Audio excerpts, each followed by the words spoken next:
sweet Lord. I'm meditating over a photo. My Lord, my sweet Lord, my sweet Lord. به من گفتی تا که دل دریا کن، بندگی سوا کن، سایه ها رو یا با بوی گل ها.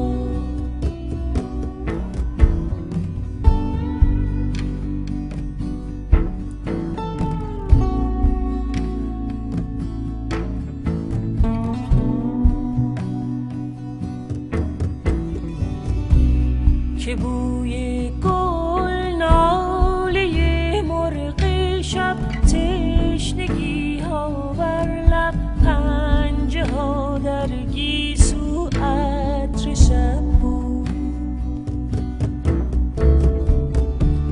بزن غلطی اطلسی ها را، برگ افرا در باغ رویاها، بلبلی میخواند، سایه‌ای میماند مست و تنها.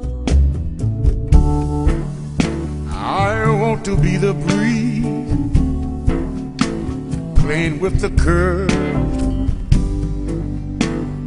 of your black and shining hair,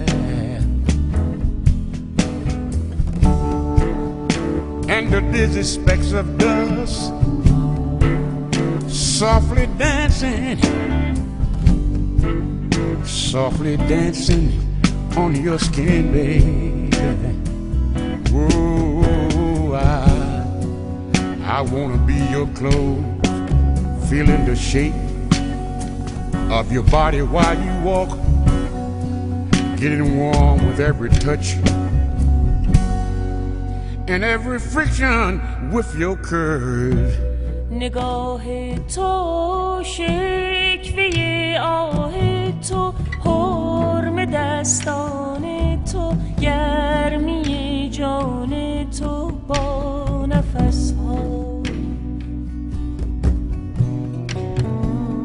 به من گفتی تا که دل دریا کن، بندگی سوا کن، ابر باران زا شب بوی دریا.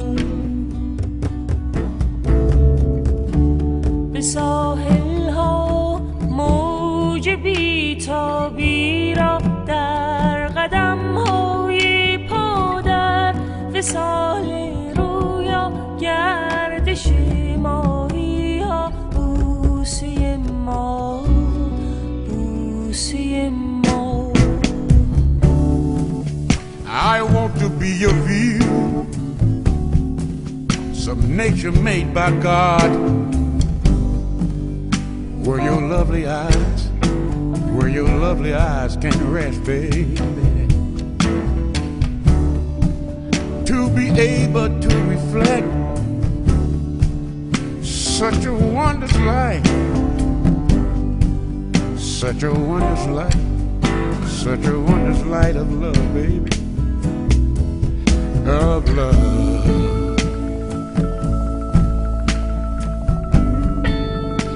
Such a wondrous light of love.